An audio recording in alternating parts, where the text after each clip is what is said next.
40-50 কিলোমিটার/আওয়ারটা হচ্ছে দিনাজপুর এবং মালদা, ওগুলোতে আপনার অরেঞ্জ অ্যালার্ট দেওয়া হয়েছে। আর রেস্ট ডিস্ট্রিক্টগুলোতে ইয়েলো অ্যালার্ট দেওয়া হয়েছে নর্থ বেঙ্গলে। This is the status for today.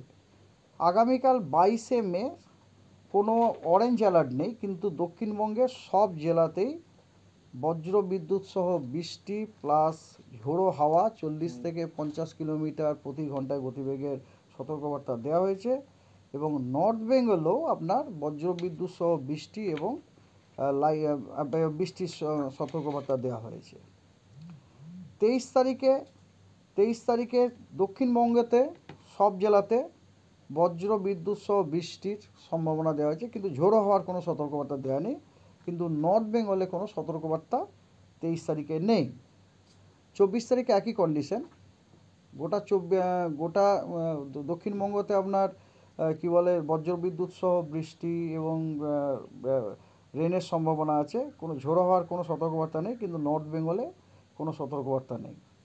25 তারিখে সাউথ বেঙ্গলে আপনার বজ্রবিদ্যুৎ সহ বৃষ্টি এবং ঝোড়ো হাওয়া 30 থেকে 40 কিলোমিটার/ঘন্টায় আপনার সতর্কবার্তা দেওয়া হয়েছে। তবে নর্থ বেঙ্গলে আপনার কোনো সতর্কবার্তা দেওয়া নেই। এবং 25 তারিখে আপনার কিছু ওয়ার্নিং আছে, হেভি রেনফল ওয়ার্নিং আছে কিছু জেলাতে।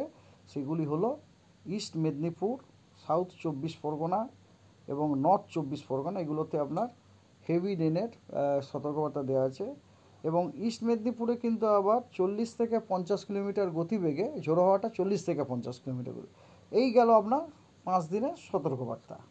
নাও let us come back to, প্রথমে আমি জেনারেল ওয়েদারটা বলে নিই ডে টু ডে, তারপর যদি স্পেশাল কিছু থাকে সেগুলো আমি জানাবো। ডে টু ডে ওয়েদার হচ্ছে যেমন আমরা আগেও বলেছিলাম, আজকে গোটা পশ্চিমবঙ্গের সব জেলা ফেয়ারলি ওয়াইড স্প্রেড রেনফল। পশ্চিমবঙ্গের সব জেলাতেই বেশ কিছু জায়গাতে আমরা হালকা হলেও বৃষ্টিপাত পাওয়ার সম্ভাবনা আছে। আগামীকাল সাউথ বেঙ্গলের সব জেলা ফেয়ারলি ওয়াইড স্প্রেড, নর্থ বেঙ্গলে স্ক্যাটার্ড। 23 তারিখ পরশু দিন গোটা পশ্চিমবঙ্গের সব জেলাতে আইসোলেটেড রেনফল হওয়ার সম্ভাবনা আছে। 24 তারিখে নর্থ বেঙ্গলের 5টি যে উত্তরের জেলা আছে, দার্জিলিং, জলপাইগুড়ি, কোচবিহার, আলিপুরদুয়ার এবং কালিম্পং, সেগুলিতে আইসোলেটেড রেনফল হওয়ার সম্ভাবনা আছে।